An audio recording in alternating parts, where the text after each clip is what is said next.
বাবু, পাগল লোক কাদের বলে? কি ব্যাপার, তুমি আমার দিকে দেখছো কেন এরকম ভাবে? পাগল লোক কেমন হয়? পাগল লোক নর্মাল লোকদের মতনই হয়, শুধু একটু বুদ্ধি কম হয়।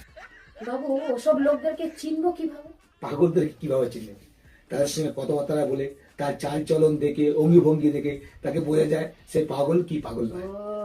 তাহলে আমি পাগল কি করে বুঝবো? আচ্ছা আমি বলছি, তুমি পাগল কি পাগল নয়। আমার অফিস দেখেছো? যাও আমার অফিসে যাও, গিয়ে দেখে আসো ওখানে আমি আছি কি না। আচ্ছা,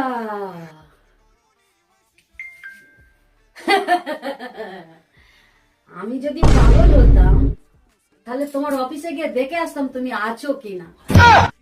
আমি তো পাগল নয়, ফোন করেই জিজ্ঞাসা করে নেবো তুমি আছো কিনা। আমার ফোনে তো ব্যালেন্স নেই, দাও তোমার ফোনটা দাও, ফোন করে জিজ্ঞাসা করি তুমি আছো কিনা। আমার ফোন ওখানে লাগা আছে, একেই বলে পাগল।